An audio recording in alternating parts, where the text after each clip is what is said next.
A paz do Senhor, meus queridos irmãos, estamos dando início a mais uma videoaula deste projeto preciosíssimo de ensino das lições da nossa revista da Escola Bíblica Dominical aqui no campo da IEADAL, Igreja Evangélica Assembleia de Deus em Alagoinhas, Bahia, presidida pelo pastor Jair Silas. Sejam todos muito bem-vindos mais uma vez, em nome de Jesus.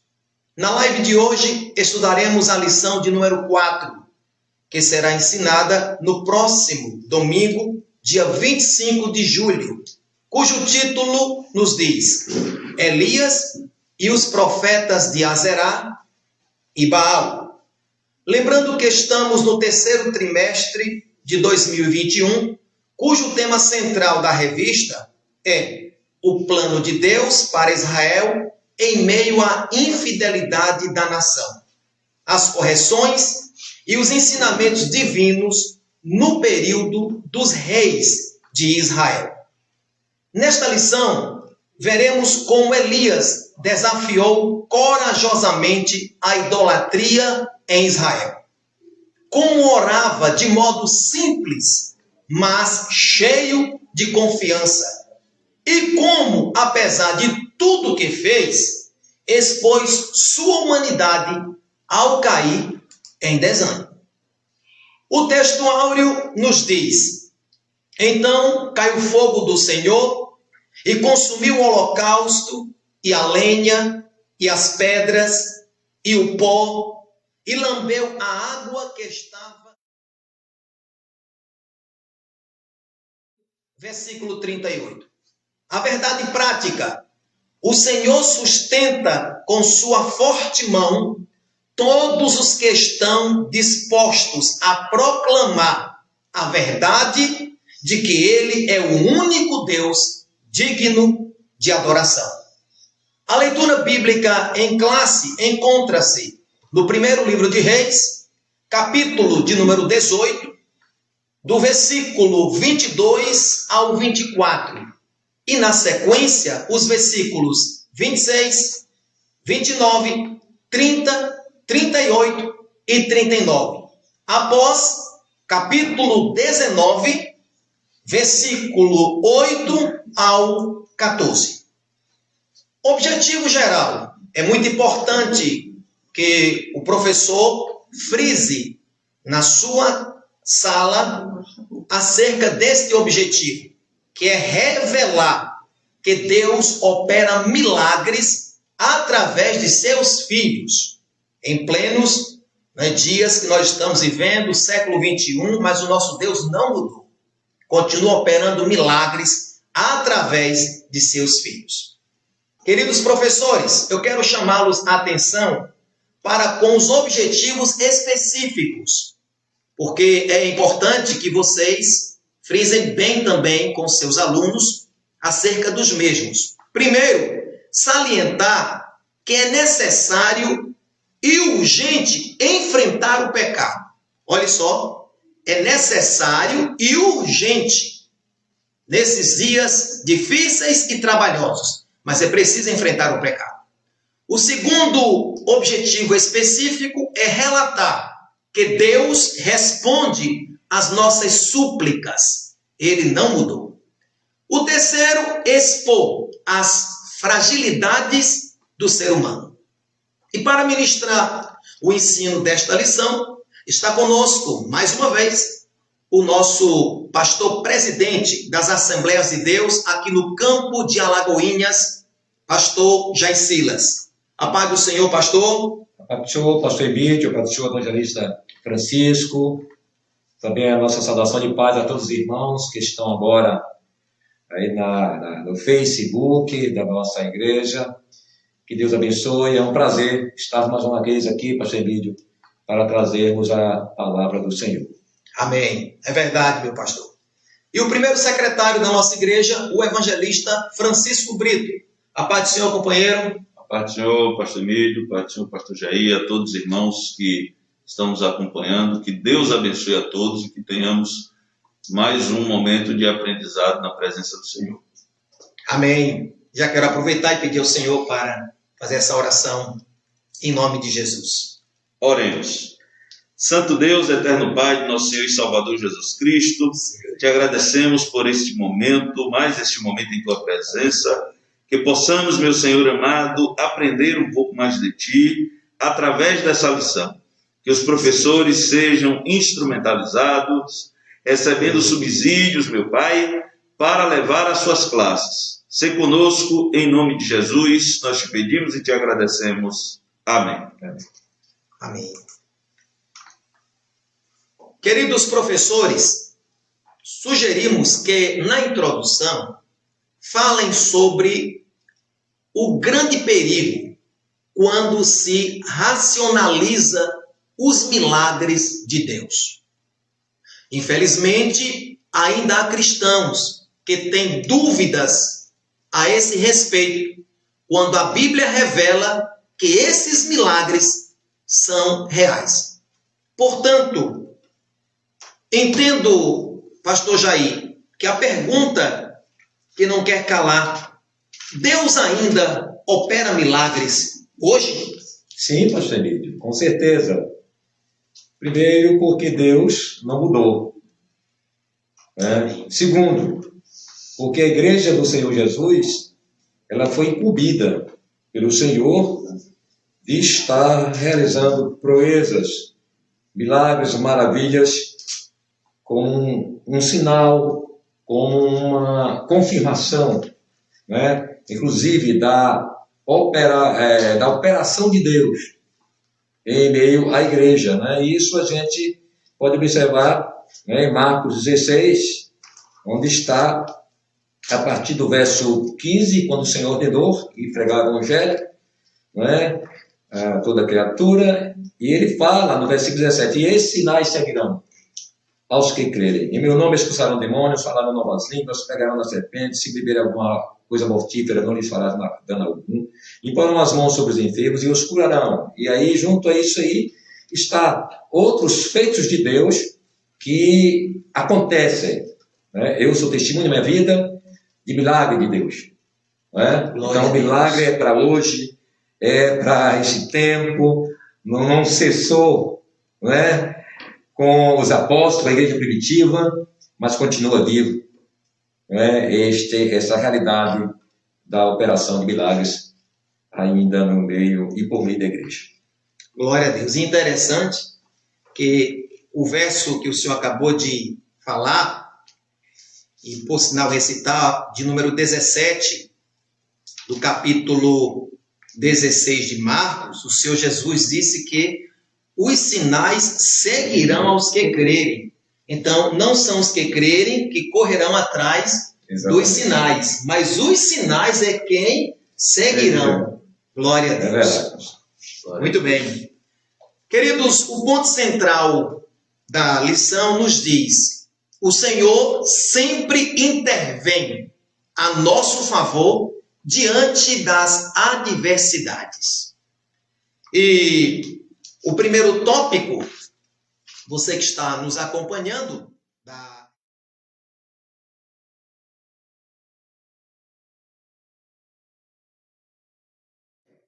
esse tópico ele vem acompanhado de 3 subtópicos. Primeiro, o zelo de Elias o pôs diante de um confronto. O segundo, o problema de não saber a quem adorar. E terceiro, o desafio do fogo. Então, nesse tópico, o desafio no Monte Carmelo, nós vamos observar, irmãos e demais professores, que ao perceber, vamos perceber o quanto Elias tinha zelo pelas coisas de Deus e sabia do perigo que o pecado da idolatria trazia para o povo. Por isso ele fez um desafio de fogo mesmo. Foi uma prova de fogo contra os profetas de Baal. Agora, evangelista Francisco, eu estava aqui observando o seguinte e pensando, por que o povo estava com dúvidas? Estavam com dúvidas sobre quem de fato era o verdadeiro Deus. É uma excelente pergunta, pastor Emílio, e inclusive Elias também fez essa constatação, como vemos aqui no capítulo 18, versículo 21, onde ele faz aquela célebre pergunta: até quando cocheareis entre dois pensamentos? A Bíblia fala que o homem de coração dobre, ele é inconstante em todos os seus caminhos.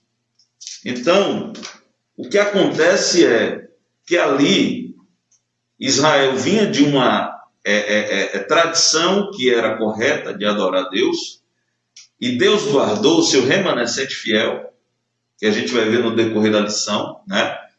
Mas a religião da moda era seguir a Baal e a Azerá, porque Acabe, além de andar nos caminhos maus de seu pai, Omri, Acabe ainda acabou casando-se com Jezabel, né, que era sacerdotisa de Azerá, filha de Etbaal, rei dos Sidônios, e uma pessoa fanática pela sua religião. Então ela introduz, ela institucionaliza o culto a Baal e a Azerá ali no âmbito de Israel. E para ficar bem, a gente vê no contexto bíblico que ela promove uma perseguição, né, aos fiéis do Senhor, e promove também um culto, né, como eu já disse, a institucionalização do culto pagão. Então, para ficar bem com o rei, teria que aderir à religião da moda. E por isso o povo de Israel, ainda que tivesse o remanescente fiel, mas a maior parte do povo estava cocheando entre dois pensamentos, guardando algumas tradições ainda, mas já com a sua adoração completamente corrompida, a sua adoração completamente distorcida, né? Adorando a esses deuses pagãos que foram introduzidos. No subtópico primeiro aí da lição, fala exatamente deste zelo de Elias, né? Elias, que a Bíblia não cita a sua genealogia, a sua ascendência, mas fala que ele era tisbita, né? E isso aí dá o que entender que ele veio de uma região, mas não dá muitos detalhes, né? A região de Tesbe, mas não dá muitos detalhes da genealogia, não fala da genealogia. Mas Elias era um homem temente a Deus, zeloso, e esse zelo pôs diante desse confronto, né? Onde ele manda chamar os profetas de Baal e propõe um desafio. O Deus que responder com fogo, esse será Deus, né? Como diz a lição aqui, ele fez a pergunta: até quando cocheareis entre dois pensamentos? Ou seja, se o Senhor é Deus, seguiu. Se é Baal, seguiu. Mas o povo não tinha resposta para essa pergunta, porque de fato estava em dúvida, porque a religião pagã já havia sido, já havia adentrado ali no coração daquele povo. Já havia acontecido aí no caso a apostasia. A apostasia, exatamente. Então, havia ainda esse sincretismo, né? essa miscelânea, essa mistura de elementos, e o povo ainda estava, como disse o profeta Elias, cocheando, ou seja, titubeando entre esses dois pensamentos. Isso tudo por desprezo à palavra de Deus. Isso. E quando se despreza a palavra de Deus, se relativiza tudo. Isso. Até o próprio Deus se relativiza, né? Então o povo já estava ali saber se adorava a Baal, se adorava ao Senhor. Isso. Não é? Então é algo terrível a apostasia. Né? A apostasia elimina todo o sentimento de aproximação e de interesse por Deus. Verdade. Isso mesmo. Na sequência, o segundo subtópico do primeiro tópico diz o seguinte: o problema de não saber a quem adorar. Nesse subtópico, você já pode alertar seus alunos acerca do que o Senhor Jesus disse em Mateus, capítulo de número 6, o versículo 24. Você, professor, que domingo próximo estará com a responsabilidade de ensinar esta lição. E o Senhor Jesus disse em Mateus 6, 24, ninguém pode servir a dois senhores, porque ou há de odiar um e amar o outro, ou se dedicará a um e desprezará o outro. E aí o Senhor Jesus finaliza o versículo dizendo, não podeis servir a Deus e a Mamon, né? Ou melhor, Mateus. Não é? E aí, pastor Jair, eu fico observando que da mesma forma que Elias enfrentou o pecado da idolatria, nós devemos enfrentar qualquer tipo de pecado também? Sim, claro que temos que enfrentar. Né? E a questão que aconteceu com o povo de Deus, né, foi justamente porque este povo também estava num nível de insegurança, né, que o subtópico 12 fala sobre não sabia quem adorar. A insegurança que estava acontecendo com o povo era decorrente também, no caso, né, da formação, da má formação, né, devocional, de adoração daquele povo, porque o povo vinha numa sequência de reis que representavam líderes espirituais, que não eram espirituais, e que traziam dificuldade ao povo, e que levou o povo justamente, não é, ao afastamento de Deus e ao conhecimento da própria palavra do Senhor. Então, o que é que a gente vê nisso aí? Tudo, diante da sua pergunta. Que um povo sem uma liderança, né, sem uma liderança espiritual, ele é conduzido à insegurança da fé, da sua, e aí traz para o contexto nosso, da nossa realidade. Então, quando você tem, por exemplo, um líder que é espiritual, aquele povo é fortalecido espiritualmente e, consequentemente, aquele povo tem esteio, tem uma base, tem raiz de sustentação. O povo de Deus aqui, Israel, o momento dele era muito difícil, porque ele veio numa sequência de líderes não espirituais. Isso mesmo. Que entraram e se mergulharam na depravação, na idolatria. Isso fez com que o povo de Deus ele estivesse inseguro. E a gente vê, inclusive, Josué, né, já ali, depois do povo, já de posse das suas terras, Josué ele traz, né, Josué 24, 14 a 16, ele chama o povo de Deus também a esse raciocínio, dizendo assim, olha gente, Deus fez tudo, Deus operou, agora nós estamos dentro da daquilo que Deus nos deu, agora cabe a gente estar agora agindo com fidelidade, mas vocês têm que decidir uma coisa, não é? Vocês vão decidir a quem vocês vão seguir, a quem vocês vão obedecer. E aí Josué diz, olha, uma coisa eu sei, você decida por vocês, agora eu e a minha casa serviremos ao Senhor. Né? Então veja que o problema de não saber a quem adorar era decorrente também da má formação do povo acerca de Deus, porque o povo foi perdendo o contato com Deus, vai perdendo o conhecimento e consequentemente o temor e a identidade com o próprio Deus. E isso é real para esses dias. Quando o líder, repito, quando o líder, o pastor, ele não é espiritual, ele vai consequentemente levar o povo a uma conivência. Que é isso que o povo ficou sem resposta, né? A pergunta que Elias fez. Por quê? Porque justamente ele estava sendo conduzido por um líder que não era espiritual, tinha segurança espiritual também. Né? Então aqui cabe um raciocínio quanto à importância de um direcionamento, de um líder, de um pastor, de alguém que está à frente da obra, que seja realmente espiritual e temente a Deus. Amém. Glória a Deus por esta palavra.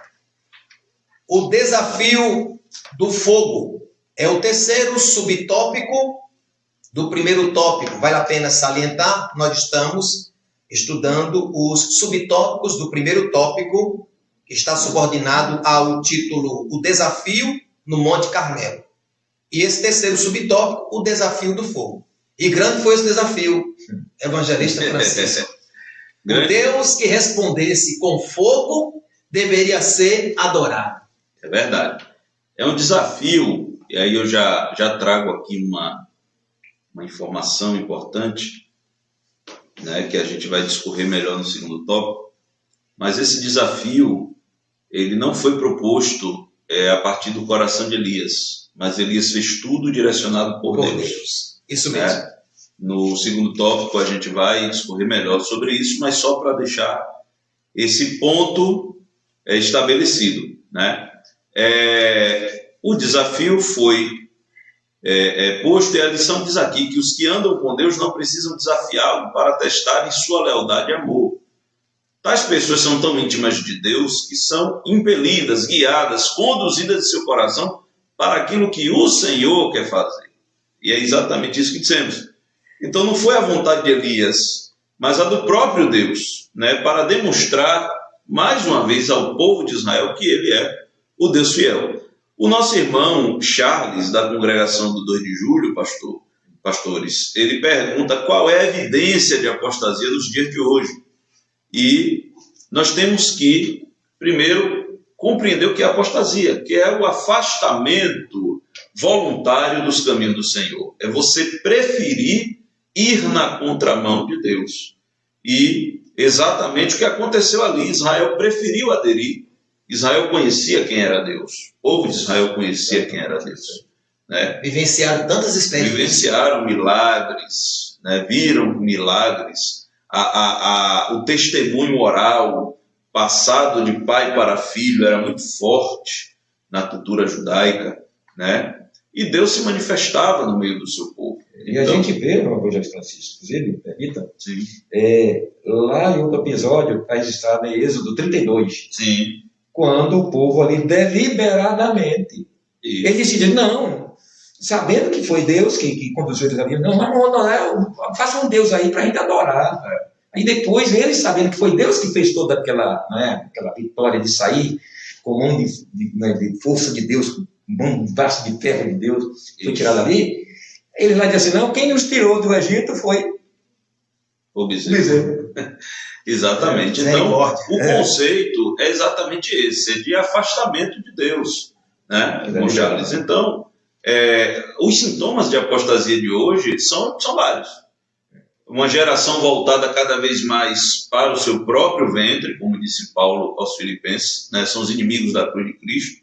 Uma geração cada vez mais egoísta, uma geração cada vez mais fragilizada espiritualmente, cada vez mais materialista, cada vez mais supersticiosa, porque a gente vê muitos elementos de superstição nos cultos pagãos, né? Muitos amuletos, muitas simpatias, e tudo isso eram elementos do culto pagão desde os seus primórdios, e não era diferente do culto a Baal e a Zerá. Então nós vemos sim, podemos fazer esse link, fazer essa conexão entre a apostasia ali em Israel e a apostasia que vemos hoje, infelizmente até mesmo em alguns segmentos evangélicos. Pronto, é isso que eu ia falar, porque apostasia não significa simplesmente você sair daquele segmento.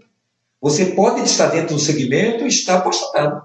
Como era o caso de Israel, que estava dentro, né? Exatamente. Do contexto, mas fora da palavra. Exatamente.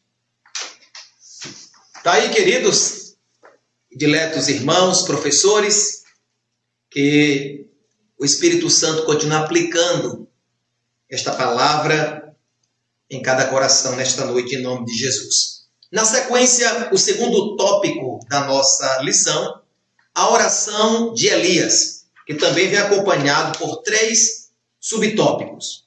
O primeiro, os preparativos de Elias. Segundo, uma oração confiante. E terceiro, a misericórdia de Deus. Neste segundo tópico, veremos que Deus responde às súplicas do seu povo. Eu estava observando, pastor Jair, que a lição relata que Elias se preparou para enfrentar os profetas. Reparou o altar do Senhor, que estava quebrado devido às consequências da idolatria, e suplicou com fé e confiança no Senhor.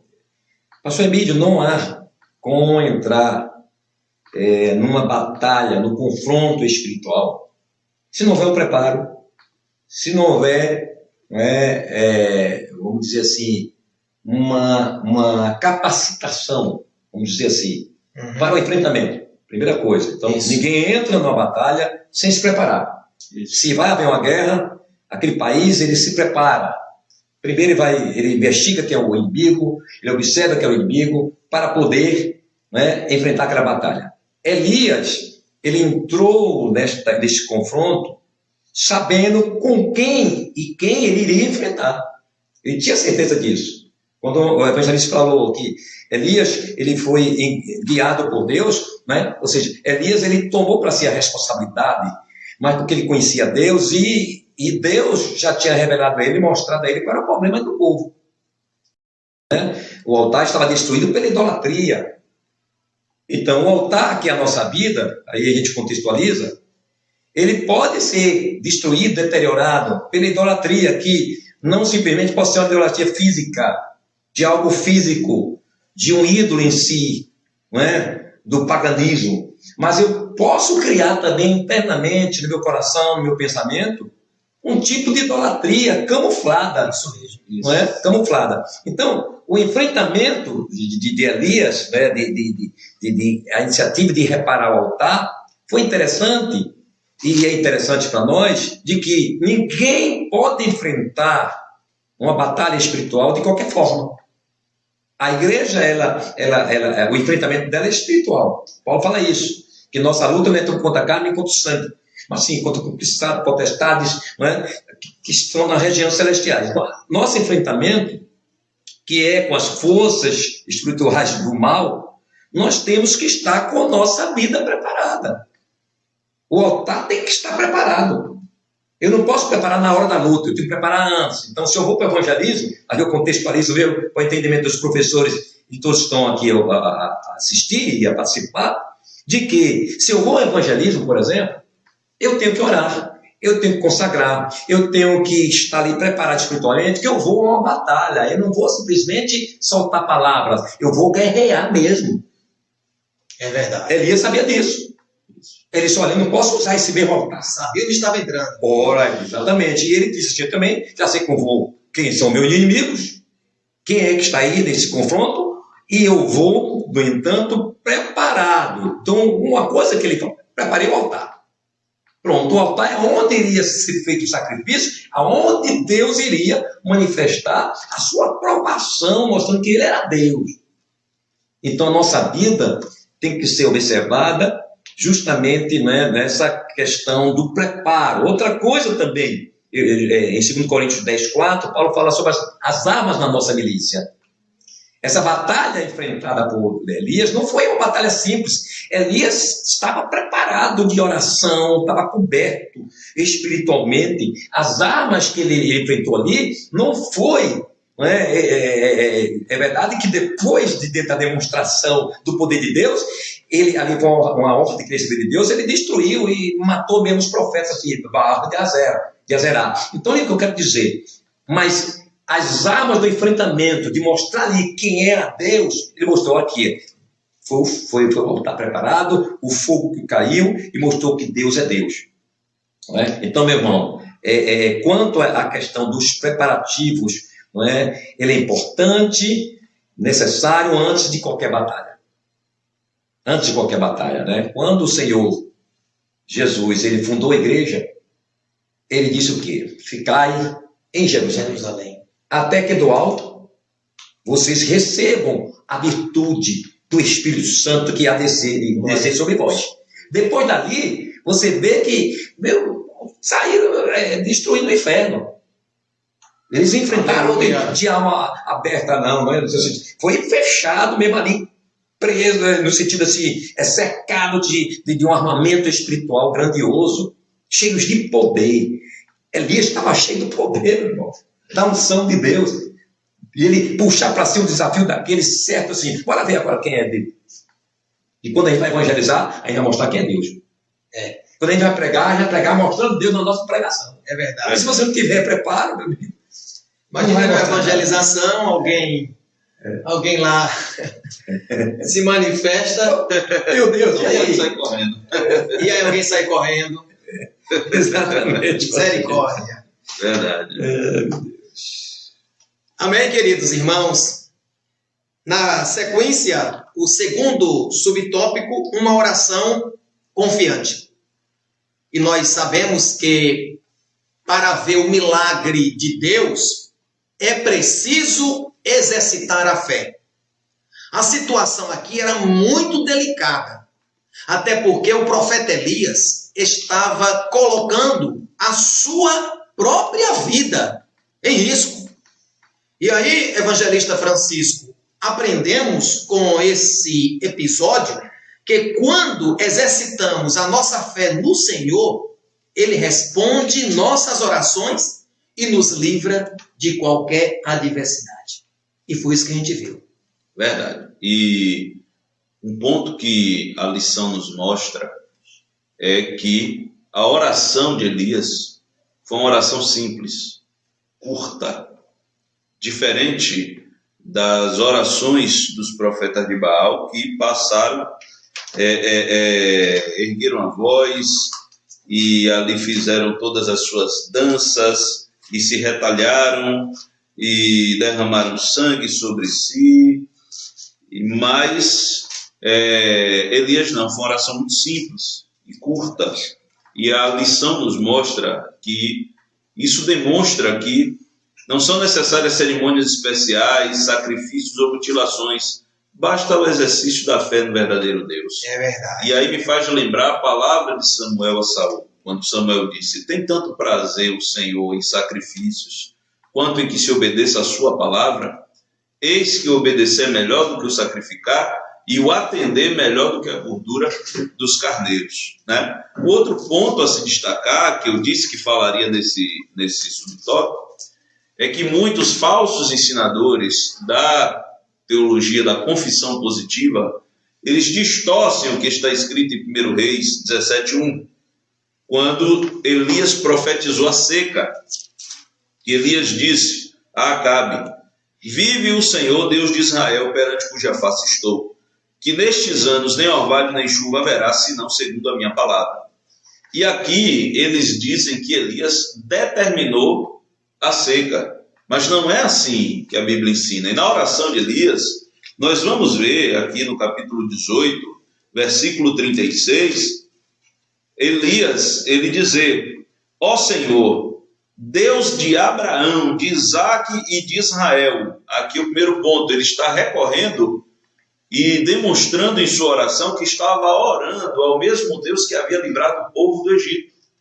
É um resgate identitário aqui, né?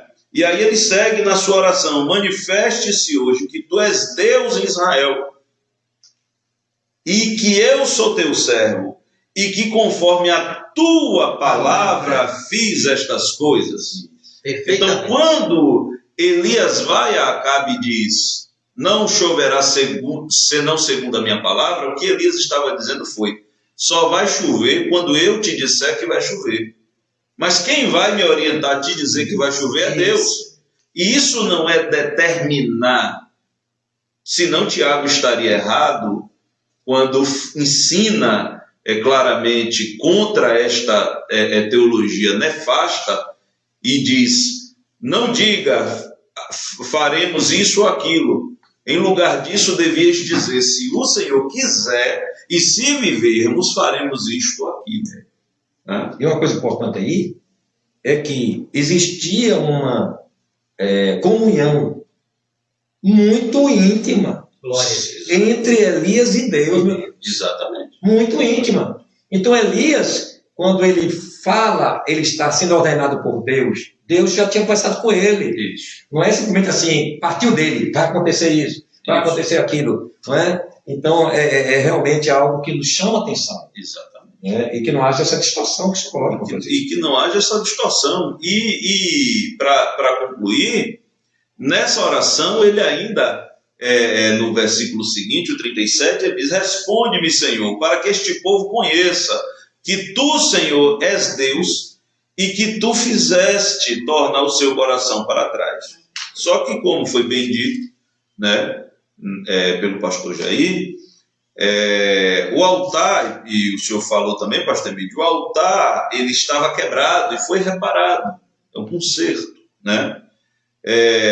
Também foi colocado ali 12 pedras representando as 12 tribos de Israel.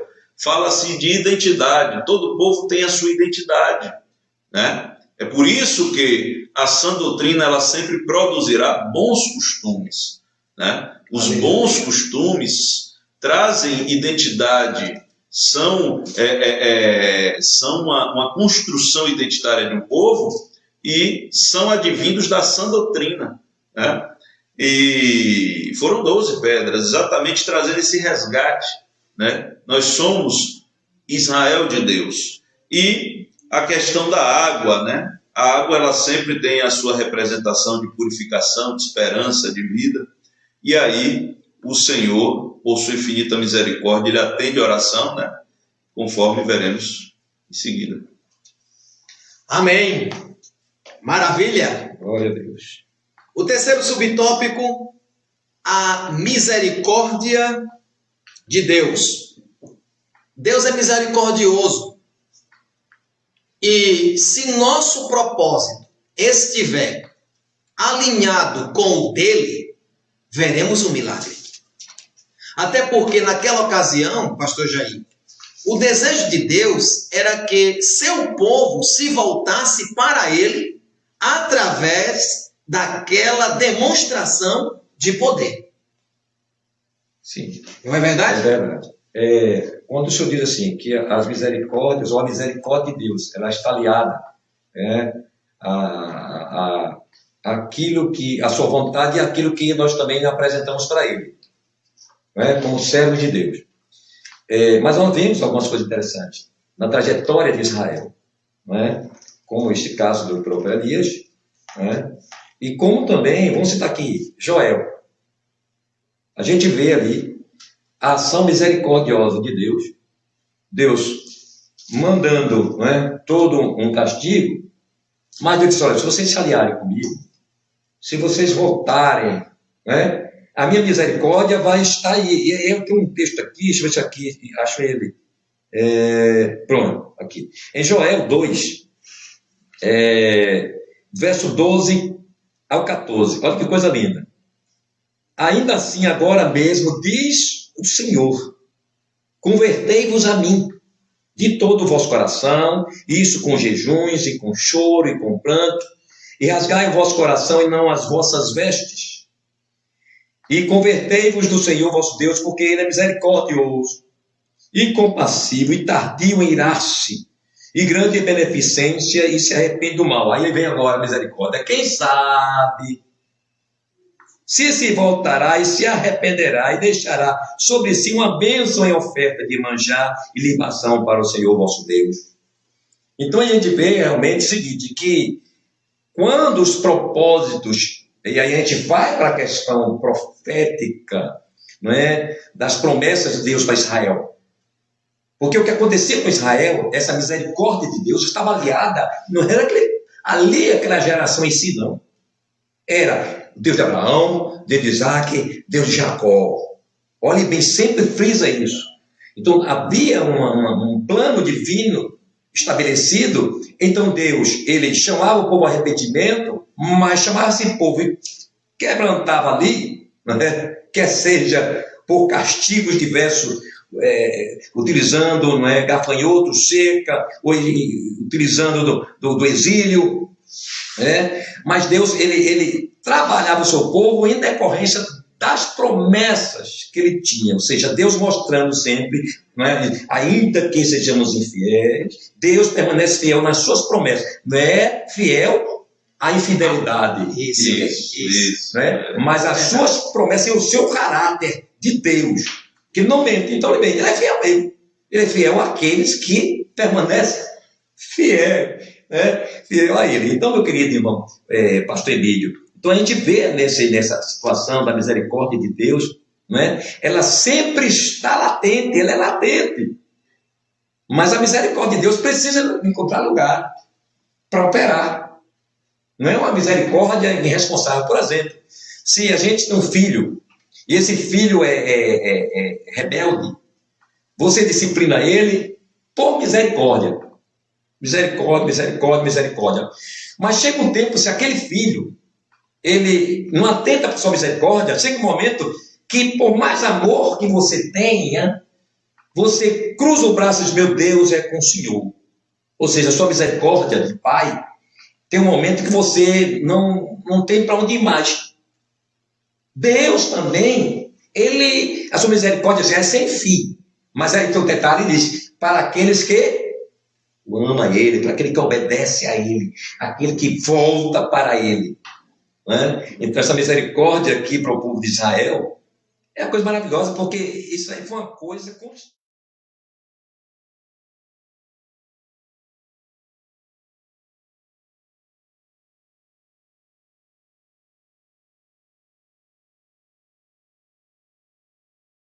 Nós erramos tanto, nós desobedecemos tanto, negligenciamos tanto, mas a misericórdia de Deus nos alcança porque nos provoca e a gente se arrepende e a gente volta com o choro, o pranto, e Deus então nos faz caminhar novamente, né, pastor Lídio?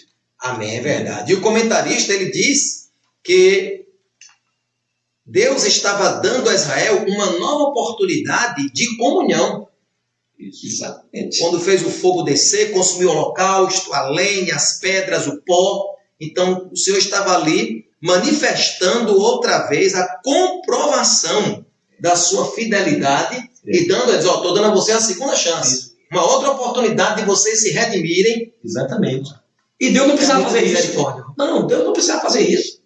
Porque o povo já conhecia que era Deus. O povo tinha testemunha de Deus, dos feitos de Deus.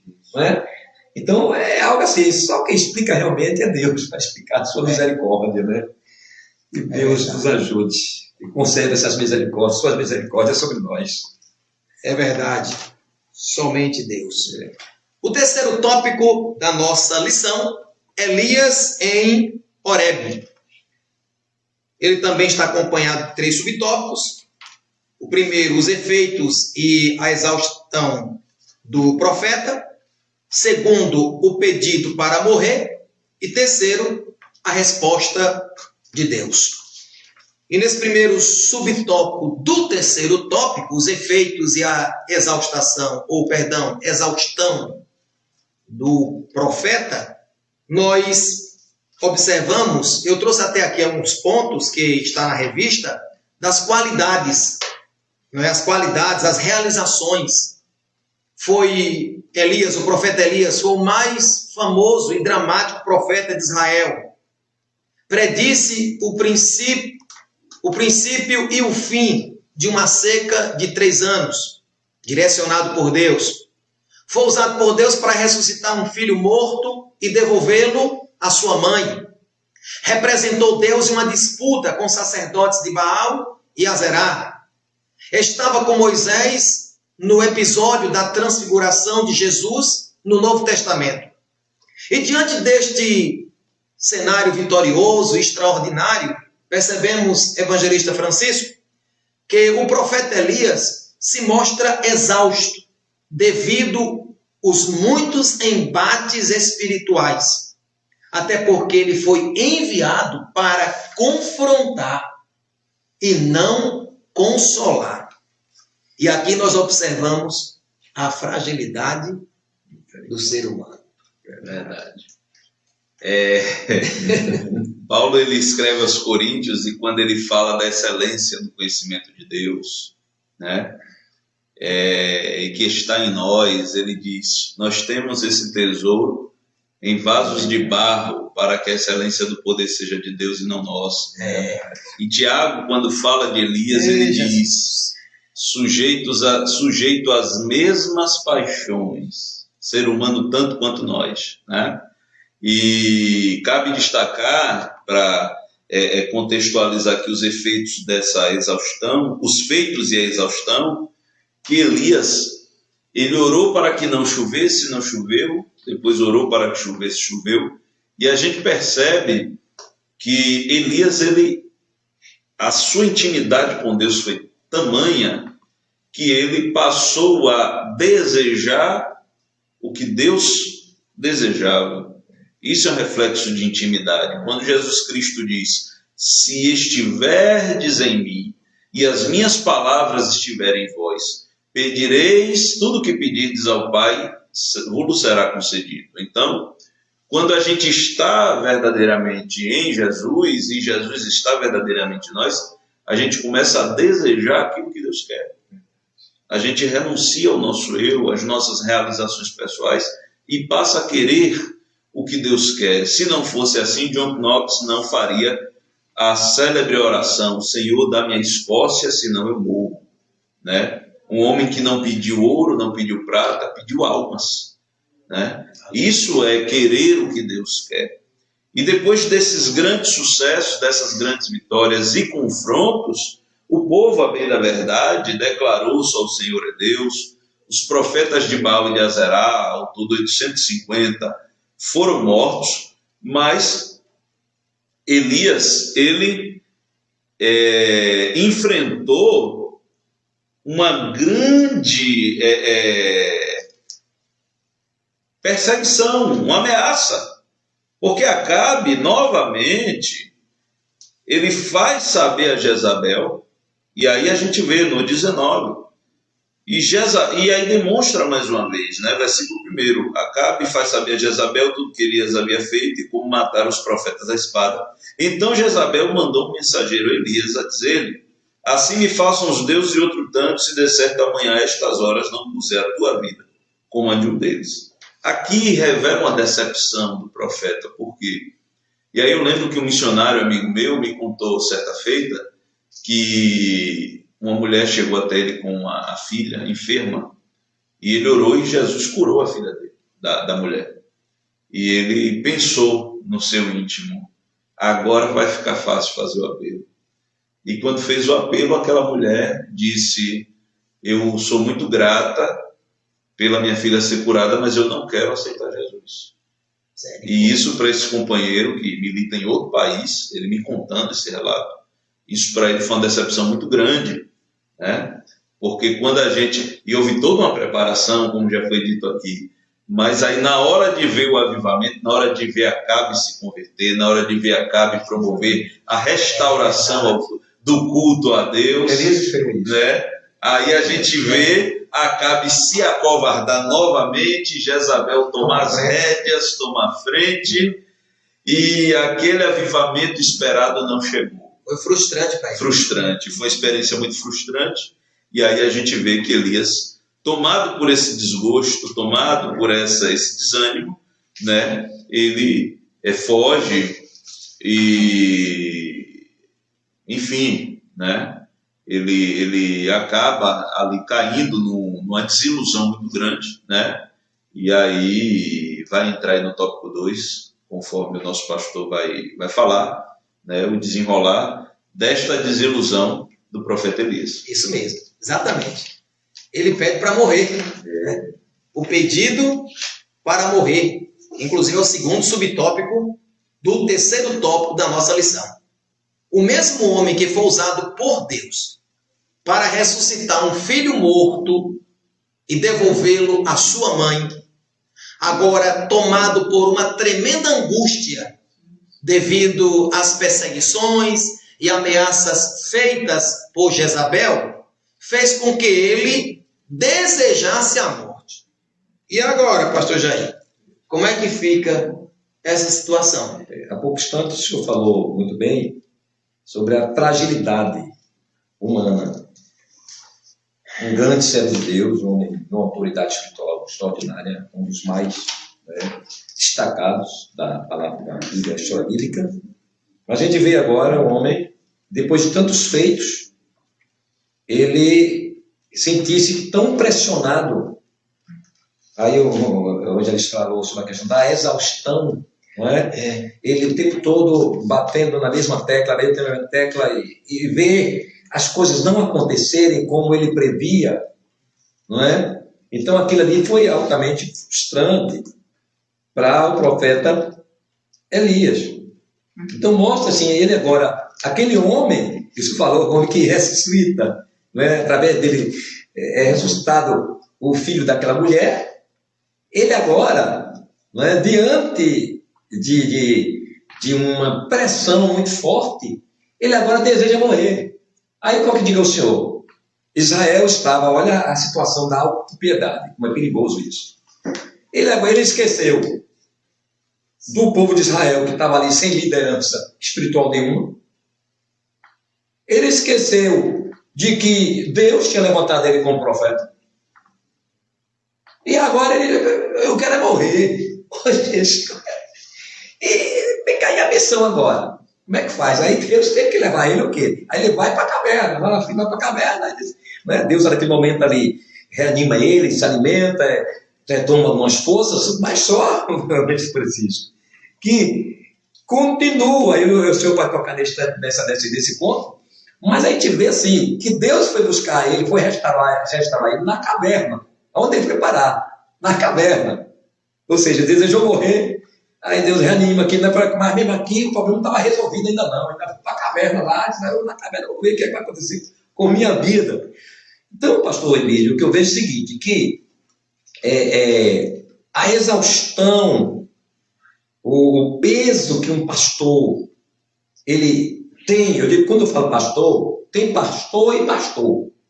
Eu sempre digo assim, tem pastor, letra maiúscula, e pastor minúsculo. O pastor que cuida de ovelha, ele paga um preço muito caro de exaustão. Quando ele está ali lutando pela santidade do povo, pelas coisas certas, pela pureza, para o povo guardar a palavra de Deus, para o povo estar avivado, e você, muitas vezes, você vê as coisas não acontecerem, há um desgaste. Isso dá um desânimo. Dá um desânimo se você não tiver assim, um direcionamento divino, você não tiver uma convicção mesmo de que Deus está nesse negócio. Você pode até recuar. Se Deus não vai buscar Elias lá na caverna, Elias não voltava não, meu filho. Era dali para longe. E esquecer Israel. Mas aí Deus chamou ele a responsabilidade. Ele, volta aqui. Não é? Ainda deu o direito a ele ungir. O rei ainda ungir quem seria o substituto dele. Meu Deus, aqui foi maravilhoso. Não é? Então, bem, mas o homem, seja ele qual for, crente, ele tem dificuldades. E a gente tem que buscar forças em Deus. Buscar em Deus a confirmação dos propósitos que Ele tem na nossa vida. Não é? Quantos pastores... Eu já tive desanimado quantas vezes, uma certa ocasião, vou contar aqui rapidamente, não é? Dá meu tempo aí, meu filho. E aí, eu quando eu estava, em determinado momento, eu estava tão exausto, que eu cheguei e disse assim, eu vou voltar para Petrobras. E o pior não foi isso, o pior é que eu entrei em contato com a Petrobras, com a assistência social. Não, você pode pedir aí o INSS para ele dar uma alta, você pode voltar a trabalhar. Olha que covardia. Aí eu fui para o culto, um congresso lá de Juazeiro. Já imagino o que aconteceu. O pregador, meu filho, para no meio da palavra, vem para mim assim com o dedo assim, assim, homem, por que esse saudosismo? Vai falando da Petrobras. Saudosismo em votar. Eu te escolhi, aí falou, vou dar força, vou dar graça. Rapaz, eu chorei. Feito um menino, chorei aos prantos do púlpito assim, e o povo sem entender. Depois eu peguei o microfone e expliquei ao povo. Também nervoso. O homem de Deus, ele tem esses momentos. Então, se não é o socorro divino, a gente vai embora mesmo, filho. O caso de Elias, eu não critico Elias. Porque qualquer um de nós, eu, o senhor, o pastor, por mais seguros, mais firmes que nós temos, tem momentos que a gente sente. É verdade. E você que está acompanhando, do outro lado, não sabemos como você se encontra, como é que está, mas que através deste estudo, desta lição, o desejo do nosso coração é que você seja ricamente abençoado, abençoada em nome do Senhor Jesus. E o terceiro subtópico veio a resposta de Deus. E aqui, queridos professores, procure deixar claro na sua classe que a nossa fragilidade não impede o milagre de Deus. O senhor, a senhora pode pontuar, sabe, nesta questão. Deus compreende nossos momentos de desânimo e fadiga, pois eles fazem parte da nossa humanidade. Mas não existe super crente, né? O pessoal usa a expressão super-homem, né? Mulher Maravilha, não existe. Mas nem por isso o nosso Deus deixará de atender-nos. Evangelista Francisco, às vezes, fico pensando, se Deus fosse olhar para as minhas fragilidades, os meus erros, limitações e etc., onde estaria agora? Eu estaria dentro de uma caverna. Eu não vou deixar mais ocultar. Mas é um grande ensinamento, né? Que Deus ele interveio ali de forma maravilhosa na vida de Elias. Enviou um anjo que trouxe-lhe pão, trouxe-lhe água e trouxe-lhe uma palavra, né? Trouxe-lhe pão, água e trouxe-lhe também uma palavra. E a palavra foi, está aqui no capítulo 19 de 1 Reis, versículo 7.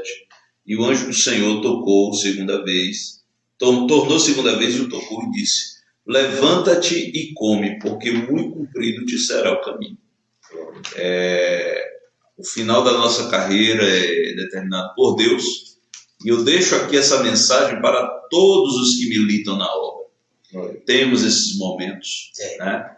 Eu lembro-me de ter enfrentado já duras provas por conta de estar militando na obra, e um dia um pastor amigo nosso, eu conversando com ele num momento muito difícil, e Deus usou para me contar um testemunho ali de legado, né? E contando de uma missão que Deus deu que ele fizesse, e ele dizendo que quando ouviu de uma irmã que jamais aquele povo iria tornar a comer qualquer coisa, se referindo à palavra, aquilo foi um grande consolo, né? Então, Deus ele sempre usa alguém para nos encorajar, para nos incentivar, porque a obra é dele. Ele sabe das nossas fragilidades, ele sabe das nossas debilidades, das nossas vulnerabilidades. Mas não deixe, querido, não deixe o desânimo invadir o seu ser, não deixe as frustrações e decepções te dominarem. Você que milita na obra, você que é professor de uma classe, muitas vezes os alunos não demoram um pouco de aderir, né? Você que é superintendente de uma congregação e às vezes está ali ensinando na palavra e alguns irmãos resistem, não desista. Como o pastor Jair falou, é importante que você tenha convicção de que está na direção do Senhor. E se você está na direção do Senhor, caminhe sempre para frente, que Deus vai te dar vitória. Depois desse encorajamento, depois do pão, da água e da palavra, Elias ele ainda ungiu Azael como rei da Síria, ungiu Jeú como rei de Israel, e, como o senhor disse, ungiu Eliseu como seu sucessor, né, ali na condição de profeta. E Elias teve um fim de vida glorioso, muito diferente daquele que ele esperava, daquele que ele desejou com a sua mente limitada, né? Mas Deus teve um final vitorioso, glorioso para Elias. Então, fica aqui essa palavra de consolo, né? De que os irmãos sempre confiem no Senhor. O Senhor ele não desampara os seus, e o Senhor sempre terá pão, água e palavra para nos consolar, nos encorajar e nos colocar de pé para continuar na sua obra. Inclusive, aí dentro do contexto daquilo que o homem de Deus pode passar, o professor pode citar como exemplo, inclusive, o que aconteceu com Pedro e os discípulos. Principalmente Pedro. Pedro ficou tão abatido depois da morte de Jesus, da negação dele, que ele disse assim: rapaz, eu vou pescar. Ele foi pescar, ele levou os outros com ele, porque os outros aí nós vamos também. Ou seja, o camarada desanimado, ele pode até nesse momento até levar outros ao desânimo. É por isso que a gente que é líder, a gente tem que ter cuidado muito com isso. Tem desânimo que é você e Deus que tem que saber. Aí Pedro chegou no Senhor: eu vou pescar para todo mundo. Aí todos os camaradas, tá bom também. Aí o Senhor foi o quê? Quando eu espero que está o Senhor lá na beira da praia, perguntando, ei, tem peixe aí? Entendeu? E ali Deus, o Senhor Jesus, ele devolveu aquilo que Pedro tinha perdido lá atrás. Pedro estava desviado para tempo. Me permita também, pastor, outro exemplo muito, muito bom é o daqueles 2 discípulos voltando para Emaús, sendo que o lugar deles seria Jerusalém. Sim. E eles no caminho desanimados, e Jesus perguntando: o que é que vocês estão tristes? Né? E eles falando de Jesus no tempo pretérito. Porque ele foi um grande profeta, mas morreu. E até agora, né? Então, não seja, meu querido saudosista, não coloque o Senhor Jesus no tempo pretérito. Jesus Cristo é o mesmo ontem, hoje e eternamente. E quando eles perceberam que estavam com Jesus, eles correram de volta para Jerusalém. Então, volte para o centro, não saia do centro, coma pão, beba água, levante, porque ainda tem muita coisa para fazer. E essa citação é linda. Assim, Jesus Cristo diz: não era, ele é. Exatamente. Olha, é ontem. É interessante isso. É ontem, hoje e amanhã. Poeta aí. Aleluia. Maravilha de Deus. É verdade. O crente não pode perder o ânimo e a vontade de lutar pela causa do Senhor, independentemente das circunstâncias. Seja forte. Seja valente. Amém. Pastor Jair, a conclusão. Pastor Emílio e demais irmãos, Evangelista Francisco, o comentarista ele traz aqui o entendimento de que a vida de Elias ela se torna um exemplo muito grande para todo crente que fielmente, não é qualquer crente, crente que fielmente ele serve ao Senhor. E por que ele diz fielmente? Porque quem tem experiência com Deus, do que Deus é, do que Deus pode, é crente fiel. Glória a Deus. Então Elias é este exemplo de crente fiel, né? Que ainda que todos à sua volta estejam contaminados, ele não vai se deixar ser contaminado como se deixou. Ele se destacou, não, vocês contaminem vocês, agora eu aqui vou provar vocês que o negócio é diferente. Então ele veio, é um exemplo para o crente fiel de que ele deve se manter-se em seu lugar, convicto da sua salvação, do seu chamado divino, a quem ele está servindo. Pode chover canivete, pode chover de um lado, outro espada, mas ele está aqui, olhando para Jesus, que é o autor e consumador da nossa fé. É um exemplo maravilhoso, e de que, independente do momento que a igreja possa estar passando, ou uma questão mesmo pessoal particular, o crente fiel não deve desanimar.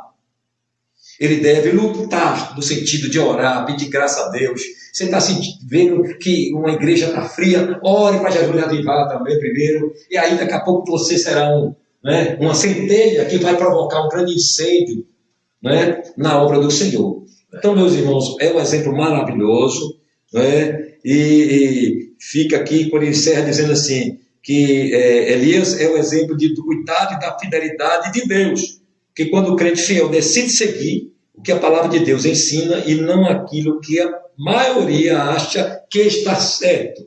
Então, o crente fiel, ele segue o que está certo, ele não segue tendências. Isso. Nós estamos vivendo um evangelho de tendências. Então, se hoje chegar aqui um pastor tendente para o liberalismo, para outras coisas, o crente deve manter-se no seu lugar, na palavra. A palavra é o guia da vida cristã. O pastor é o canal da palavra, mas se ele sair da palavra, ele não é mais um canal da palavra. Verdade. Entendeu? Ele já não é mais um canal, ele vai se tornar um acabe. Então, meus irmãos, guarde a palavra, guarde a sua fé, esperando aquele dia glorioso, e seja um fomentador da unidade, da firmeza, do avivamento. Não seja um bombeiro para acabar, o que tem o resto é que você ainda quer pagar. Não, meu irmão. Se tem um faísca ainda, joga a gasolina nesse negócio. para incendiar novamente. Envolve a cinza. Revolve a cinza. Que maravilha essa lição. Estou feliz com essa lição. Deus abençoe. Deus abençoe a todos. Portanto, queridos professores, dignos irmãos, você que nos acompanha que ainda não é evangélica, queremos agradecê-los pelo carinho da audiência. Lembrando que todas as quartas-feiras, a partir das 21h30, nós estaremos aqui com a transmissão ao vivo das lições da nossa revista da Escola Bíblica Dominical. Evangelista Francisco Brito, por gentileza, o senhor com as considerações finais. Amém. Agradecer a Deus por mais essa oportunidade, dizer da nossa satisfação, né, com esse projeto que está tendo um início muito bom e eu acredito que renderá muitos frutos. Louvar a Deus pela vida do nosso pastor Jair Silas, pela sua vida, pastor Emílio, os irmãos que estão na retaguarda, o diácono Jairo, que na verdade é um grande fomentador desse projeto, né? O nosso irmão Enoque também, Deus abençoe, e os demais irmãos que até o presente momento estão aí nos acompanhando. Deus abençoe a todos e continuem nos alimentando com as vossas orações. Glória a Deus. Amém. Nosso pastor. Pois é, meus irmãos, nós estaremos nessa oportunidade apresentando aqui pedido de oração da irmã Naildes Ferreira da Silva. Naildes. Irmã Naildes está pedindo oração. Pela Ohana. Ohana, que é sua filha. Está com o pé machucado. Isso, está com o pé machucado. Vamos estar apresentando a filha da nossa irmã. Nossos agradecimentos, pastor, né, a todos os irmãos, a todos os superintendentes que estão aí, né, participando deste trabalho maravilhoso. E reitero aqui também meus agradecimentos, né, a todo o suporte técnico que está por trás. Você não aparece aqui na cena, mas aparece no céu. Né? Então, no céu vocês estão bem visíveis diante do Senhor. Né? E a todos que estiveram presentes até agora. Deus abençoe a todos. Amém. Glória a Deus. Portanto, que Deus continue abençoando a todos vocês. Continue nos ajudando em oração. Nós estamos na fase introdutória desse projeto. Hoje, salvo engano, é a terceira. Né? A terceira live. E até aqui nos ajudou o Senhor. Lembrando aos superintendentes, professores, que no domingo próximo vocês possam estar aplicando esta lição aí nas congregações, nas respectivas classes, e que os nossos alunos sejam grandemente abençoados por Deus através da sua palavra. Vamos estar orando nessa oportunidade, agradecendo ao nosso Deus. Bendito Deus e Pai de nosso Senhor e Salvador Jesus Cristo, nós queremos te agradecer pela oportunidade maravilhosa que o Senhor nos concedeu de, mais uma vez, transmitirmos esta live. Ó Pai, esse estudo da revista, ó Deus, cujo propósito, Senhor, de dar esse suporte para os demais companheiros de ministério, aos professores, alunos. Pai, continua nos ajudando, nos direcionando, para que todos os propósitos do Senhor sejam estabelecidos. Te pedimos pela vida do teu servo, Diácono Jairo, ó Deus, pela vida de Enoque, Emanuel, e todos os demais irmãos, Senhor, que estão nos ajudando neste projeto. Te louvo pela vida do evangelista Francisco, ó Pai querido, pela a vida do nosso pastor, presidente, pastor Jair Silas, ó Pai, pelo ministério da igreja, pela diretoria. Oramos, Senhor, e te pedimos por cada membro, cada congregado, e também, Senhor, pelo departamento de ensino da nossa igreja. Que o Senhor continue abençoando e fazendo prosperar em nome de Jesus. Amém. A graça do Senhor Jesus, o amor de Deus, nosso Pai, e a eterna comunhão do Santo Espírito do Senhor sejam com todos nós essa noite para sempre. Amém. E o texto: subi ao monte, trazei madeira, e edificai a casa, e dela me agradarei, e eu serei glorificado, diz o Senhor. Ageu 1:8. Amém. Até a próxima quarta-feira, se Jesus não voltar. Amém. Glória a Deus.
Santa